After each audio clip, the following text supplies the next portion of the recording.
반갑습니다. 오늘은 요엘서 말씀을 함께 나누도록 할게요. 1절 말씀을 읽고 나눔을 시작을 합니다. 부들의 아들 요엘에게 임한 여호와의 말씀이라. 말씀을 인생길로 삼으라. 부제로는 하나님의 말씀을 앞세우십시오라는 제목으로 말씀을 나누도록 할게요. 요엘서는 두 가지 난제를 지니고 있습니다. 하나는 저작 시기를 정하기 어렵다는 문제죠. 저작 시기에 관한 학자들의 견해가 주전 9세기에서부터 2세기까지 무려 700년 정도의 차이가 나거든요. 또 다른 하나는 요해에서 내용의 주를 이루는 메뚜기 재앙에 대한 해석의 문제죠. 메뚜기 재앙하면 벌써 여러분 뭐 다큐멘터리나 이런 걸 통해서 보셨겠지만 이게 실제로 일어난 사건인지 아니면 가공할 위해서의 침입에 대한 상징적인 의견인지 판단하기가 쉽지가 않아요. 이 재앙의 묘사에는 메뚜기 이미지와 군대 이미지가 민감하게 섞여 있기 때문에 단정적인 결론을 내리기가 쉽지가 않아서 학자들 사이의 토론이 그치지 않고 있는 그러한 비유입니다. 그러나 요해서를 전체적으로 볼 때는 해석이 어려운 책은 아니죠. 비교적 구조가 선명하고 메시지도 명료한 책입니다. 알다시피 요엘이라고 하는 이름은 여호와나 하나님이시다. 신명기 6장 4절에서 온 이름이죠. 우리 하나님 여호와 엘로헤노이라고 엘로헤이누라는 표현이죠. 북왕국 이스라엘에서 활동했던 엘리야 잘 아시잖아요, 여러분. 그 엘리야 뜻이 하나님은 여호와시다. 앞뒤를 바꿔놓은 거죠. 여호와는 하나님이다. 하나님은 여호와다. 엘리야와 그의 제자 엘리사의 뜻은 여호와는 구원이시다라는 뜻을 가지고 있잖아요. 그들이 북이스라엘에서 선지 활동을 하는 동안은 우리가 잘 알지만 엄청난 신비로운 능력, 기적적인 능력을 드러내죠. 그러나 아십니까, 여러분? 반면에 남유다에서 활동한 선지자들을 가만히 살펴보면 이런 능력을 보여준 선교자는 거의 없거든요. 선지자가 거의 대부분 예언적인 말씀을 선포하는 일에 집중을 합니다. 남유다의 첫 번째 오바다 선지자 에돔족을 선포하는 일을 했고 두 번째 바로 요엘 선지자인데 역시 남유다에 대한 하나님의 심판의 메시지를 전달하고 있죠. 중요한 차이점은 뭐냐? 북이스라엘에서 활동했던 엘리야와 엘리사 같은 선지자는 모두가 그런 것은 아니지만 능력 중심의 사역이 나타나고 있고 남유다에서 활동한 선지자들은 말씀을 전달하는, 선포하는 선지자들로 구성되어져 있다라는 거죠. 이유가 뭘까? 그 이유를 명확히 알 수가 없어요. 단지 우리가 여기서 확인되는 건 뭐냐? 야, 능력이 요구되는 사항이 있다면 말씀이 요구되는 사항이 있겠구나. 그죠? 그 정도 우리가 추측할 수 있는 거죠. 그러면 지금 시대는 어떤 시대일까요? 하나님의 능력이 나타나, 기적이 나타나, 죽은 자를 살려, 기름병을 채워, 물이 갈라져, 뭐 어떤 그런 능력의 시대일까요? 아니면 하나님의 말씀이 선포되어지는 시기일까요? 개인적으로는 후자라고 저는 생각을 하는데, 사람마다 다른 의견이 있을 수 있겠죠. 요해서에는 다른 왕이나 선지자 언급이 없기 때문에 정확한 시기를 파악하기가 어렵지만, 그 대부분의 학자들이 요해서를 기원전 835년경에 쓰여졌을 것으로 추측을 하죠. 이유가 뭐냐? 요엘서에는 제사장에 대한 언급이 있지만 왕에 대한 언급이 없다는 사실 때문이에요. 왕에 대한 언급이 없어요. 그러면 왕에 대한 언급이 없던 그 왕의 존재가 희미했던 시기가 언제일까 돌아보면 요아스 때죠. 그죠? 요아스. 왕비 아달랴가 남유다를 통치하던 시기가 있었죠. 그죠? 유일하게 왕이었고 아달랴라고 하는 여인이 통치하던 시대. 예. 그때가 언제이냐? 우리가 잘 알지만 이 아달랴는 정말 사악한 여인이잖아요. 아버지 아합과 이세벨의 딸이잖아요. 그죠? 그 영향을 그대로 받아서 아합의 본을 삼고 남유다를 초토화시키죠. 아시아가 1년 만에 전투에서 죽어요. 모든 다윗 왕가의 후손들을 죽이죠. 스스로 여왕이 돼. 그때 한 유모에 의해서 구사일생으로 살아난 사람이 요아스라고 하는 사람이야. 예. 대제사장 여호야다가 아달랴를 무너뜨리기까지 7살, 그때가 7살 될 때거든요. 그 6년 동안 엄청난 공포 정치를 아달랴가 이제 실시를 했거든요. 그 공포 정치가 끝날 때까지 사실은 요아스라고 하는 존재는 숨어 지낼 수밖에 없는 참 어려운 시기였죠. 그죠? 그 시기에 아마 이 요엘이라고 하는 사람이 활동을 하지 않았을까라고 생각을 하는 거죠. 네. 그래서 오바다가 이야기했던 것처럼 여호와의 날이라고 하는 구절을 인용하면서 오바다가 역시 요 비슷한 시기에 활동을 했거든요. 우리는 그 정도를 가지고 요엘이 되게 중요한 일을 했구나. 그리고 어떻게 보면 가장 시대의 암흑기에 하나님 말씀을 선포했던 사람이구나. 그래서 메뚜기 제안과 같은 아주 공격적이고도 아주 두려운 심판의 메시지가 선포된 것이 아니겠는가. 요엘 선지자는 자신에 대한 설명을 거의 자제하거든요. 거의 나타나지 않아요. 다만 자신의 부친을 부두엘로 소개하죠. 부두엘은 하나님께서 광대하게 하셨다라는 뜻을 가지고 있고 1절에 보면 부두엘의 아들 요엘에게 임한 여호와의 말씀이라는 구절의 원문을 보면 데바르 예호와 이렇게 시작을 해요. 여호와의 말씀. 다시 말하면 우리는 여호와의 말씀이 뒤에 나오는데 실은 여호와의 말씀이 먼저 나온다라는 거예요. 이 표현 두 가지 측면에서 의미심장한 거죠. 첫째는 본서에 기록된 내용이 결코 인간 요엘의 개인적인 사상과 철학이 아니라 하나님의 직접 계시를 받은 말씀이라는 사실을 강조하고 있는 거죠. 그리고 둘째는 또 뭐냐? 요엘이 자신의 이름을 앞세우지 않고 여호와의 말씀을 앞세운다라는 거죠. 그 이유는 뭐예요? 인간의 말이 권위가 아니라 여호와의 말씀이 가장 큰 권위임을 강조하기 위해서. 이 떼바르라고 하는 표현 자체가 여러분 하나님께서 공식적인 차원으로 그의 선지자에게 내려주는 말씀을 강조할 때 사용하는 단어거든요. 저는 이게 되게 중요하다. 눈여겨봐야 한다. 이런 생각을 하게 되었어. 정론에 보면 하나님의 공식적인 말씀을 들은 요엘, 그 말씀이 가장 권위 있는 것으로 소개하고 있는 요엘, 능력이 아닌 말씀 사역자로 등장하는 요엘, 이 시대의 사역자를 향해서 이 자체가 중요한 메시지를 전달하고 있는 것이 아니겠느냐. 하나님의 공식적인 말씀을 듣는 것, 이거를 여러분 직접 계시라고 오해하면 안 돼요. 우리는 이미 특별 계시 성경을 통해 이미 기록된 말씀을 가지고 있잖아요. 그죠? 그 기록된 말씀을 얼마나 정확하게 우리가 해석하고 이해하고 우리의 속한 시대에 적용할 수 있느냐. 이게 사실은 굉장히 중요한 관건 가운데 하나인 거죠. 하나님 말씀을 앞세우며 말씀의 뒤를 따르고 있다라는 것, 그 어떤 놀라운 신비적인 능력보다 말씀의 능력으로 하나님의 사역을 감당하고 있다라는 것, 이것이 오늘날 현대 사역자들에게 있어 중요한 태도가 돼야 되지 않을까. 베드로의 표현을 물론 정확하게 일치하는 표현은 아니지만 누가 말하려면 하나님의 말씀을 하는 것 같이 하고, 그죠? 하나님의 말씀을 하는 것처럼, 하나님 말씀의 뿌리를 내리고 있는 것처럼, 그리고 하나님의 말씀을 전달하는 것처럼 우리는 살아가야 되는 게 아닐까? 마치 예수 그리스도처럼 공생에 시작하기 전에 사람이, 그죠? 하나님의 입에서 나오는 말씀으로 산다. 말씀 우선서를 강조하셨잖아요. 저는 이게 우리의 중요한 삶의 태도. 그래서 모든 상황 속에서 하나님의 말씀이 떠오르는 삶을 살아간다라는 것. 이게 얼마나 중요한 일일까. 세상의 말씀을 여러분 알고 말씀을 듣는 사람들은 많아요. 그러나 그 말씀을 살아내는 사람은 많지가 않죠.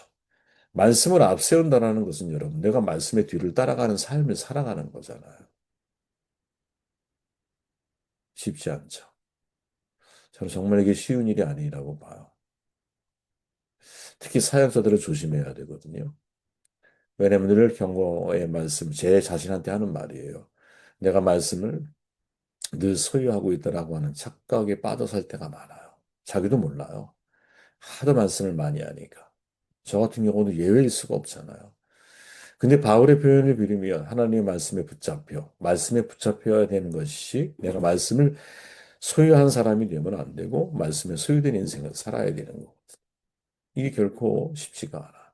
말씀에 소유된 인생을 살아간다는 것은 그 말씀을 내가 먼저 살아내야 한다는 거거든. 어거스틴이 참회록에서 말하잖아요. 주를 가장 잘 섬기는 사람은 주에게서 자기의 뜻대로 들려는 사람이 아니라 주께 듣는 말씀에 자기 뜻을 맞추고 고치는 사람입니다. 바로 이런 거죠. 내 뜻을 내려놓고 하나님의 뜻에 맞춰가는 과정. 이게 진짜 듣기라는 거예요. 듣기. 이게 진짜 하나님의 말씀을 경청하는 거거든요. 나의 뜻을 내려놓고 하나님의 뜻에 관심을 갖고 삶을 교정해 나아가는 것. 이게 진짜로 듣는 거잖아요. 이게 말씀을 앞세우는 거잖아요. 내 자신에게는 말씀을 앞세우지 않고 타인에게는 말씀을 앞세워 살라고 강요를 하고 있어. 많은 사역자들이.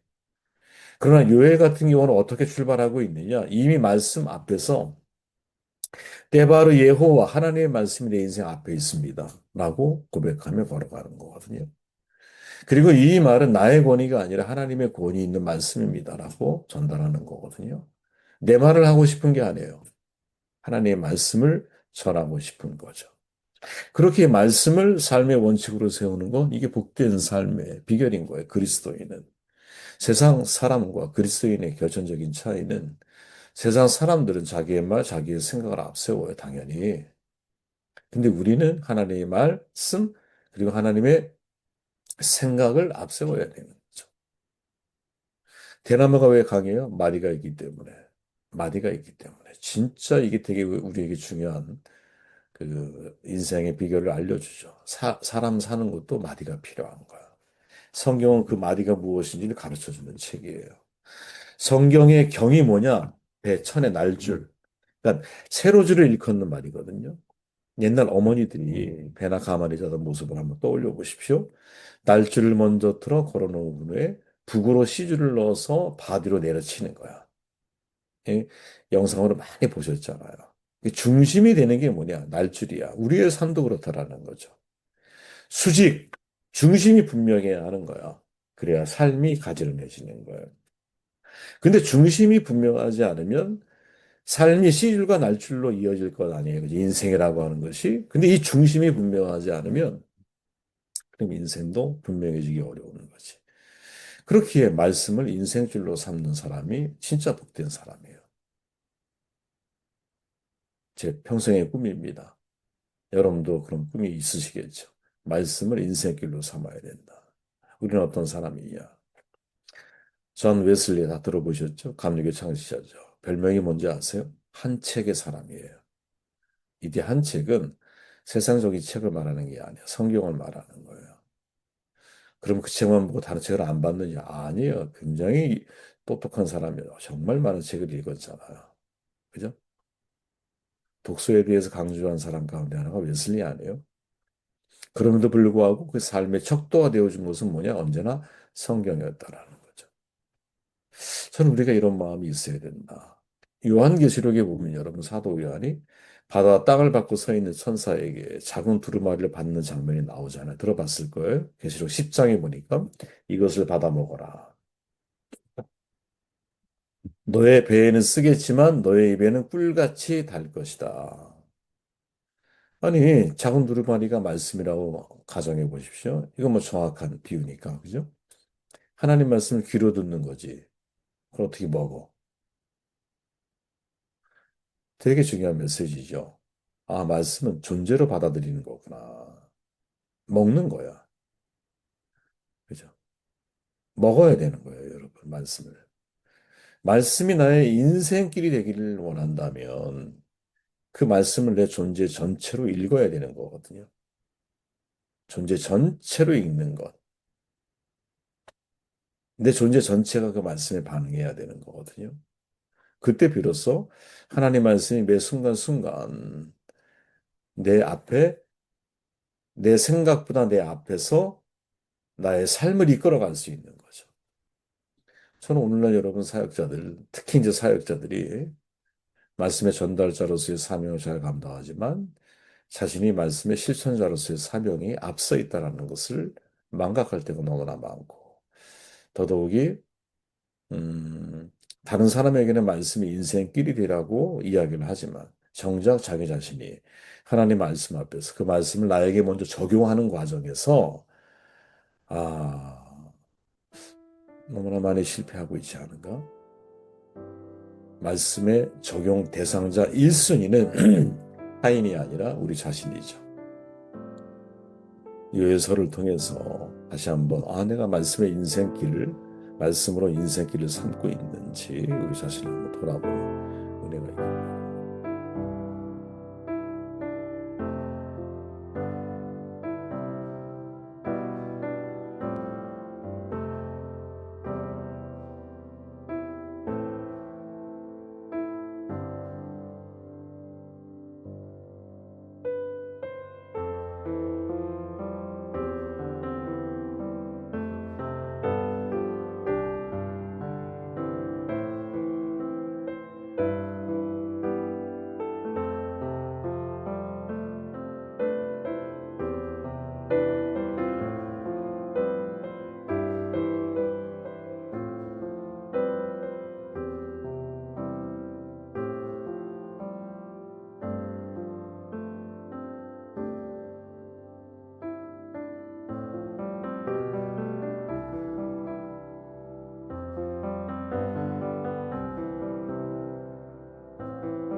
음.